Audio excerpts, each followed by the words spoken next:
ಮೂರು ದಿನದಿಂದ 26 ಜಿಲ್ಲೆಗಳಲ್ಲಿ ಯೆಲ್ಲೋ ಅಲರ್ಟ್ ಅನ್ನು ಘೋಷಿಸಲಾಗ್ತಾ ಇದೆ. ಯಾಕಂದ್ರೆ ಅಷ್ಟರ ಮಟ್ಟಿಗೆ ಜನರ ಜೀವನ ಅಸ್ತವ್ಯಸ್ತವಾಗ್ತಾ ಇದೆ ಮಳೆಯ ಆರ್ಭಟದಿಂದ.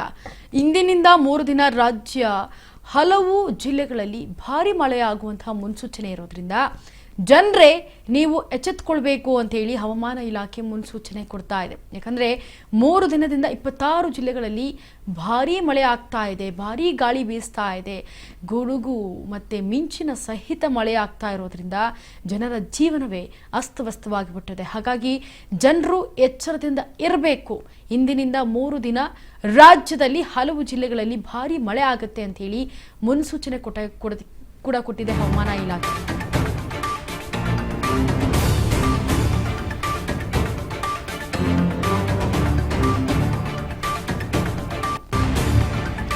ರಾಜ್ಯದಲ್ಲಿ ಭಾರಿ ಮಳೆಯಾಗುವಂತಹ ಮುನ್ಸೂಚನೆ ನೀಡಿದೆ ಹವಾಮಾನ ಇಲಾಖೆ.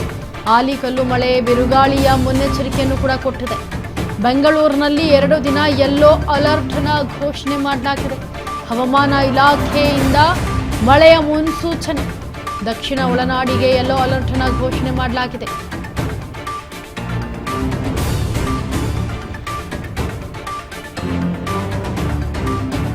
ನೋಡಿ, ಈಗ 3 ದಿನದಿಂದ 26 ಜಿಲ್ಲೆಗಳಲ್ಲಿ ಅಲರ್ಟ್ ಅನ್ನು ಘೋಷಿಸಲಾಗಿತ್ತು. ಯಾಕಂದ್ರೆ ಜನರ ಜೀವನ ಅಷ್ಟರ ಮಟ್ಟಿಗೆ ಅಸ್ತವ್ಯಸ್ತವಾಗ್ತಾ ಇತ್ತು. ಅಷ್ಟು ಜೋರಾಗಿ ಗಾಳಿ ಬೀಸ್ತಾ ಇತ್ತು, ಗುಡುಗು ಮಿಂಚು, ಇದರಿಂದ ಒಂದಷ್ಟು ಮಂದಿ ಸಾವು ಕೂಡ ಅಪ್ಪಿದ್ದಾರೆ.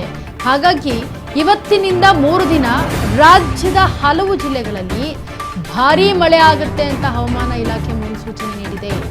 ರಾಜ್ಯದಲ್ಲಿ ಭಾರೀ ಮಳೆಯಾಗುವಂತಹ ಮುನ್ಸೂಚನೆ ಇರೋದ್ರಿಂದ ಜೊತೆಗೆ ಆಲಿಕಲ್ಲು ಮಳೆ ಕೂಡ ಆಗುತ್ತೆ, ಬಿರುಗಾಳಿ ಸಹಿತ ಜೋರಾಗಿ ಮಳೆ ಆಗುತ್ತೆ ಅಂತೇಳಿ ಮುನ್ನೆಚ್ಚರಿಕೆಯನ್ನ ಕೊಟ್ಟಿದೆ ಹವಾಮಾನ ಇಲಾಖೆ.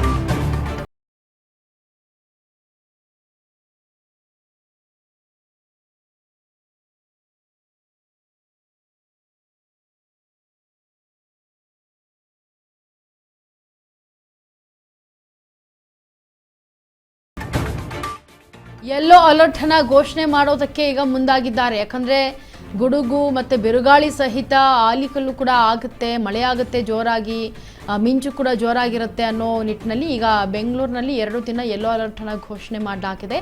ಹವಾಮಾನ ಇಲಾಖೆಯಿಂದ ಈಗ ಮಳೆಯ ಮುನ್ಸೂಚನೆಯನ್ನ ರವಾನಿಸಿದ್ದಾರೆ. ದಕ್ಷಿಣ ಒಳನಾಡಿಗೆ ಯೆಲ್ಲೋ ಅಲರ್ಟ್ ಕೂಡ ಘೋಷಣೆ ಮಾಡಿದ್ದಾರೆ.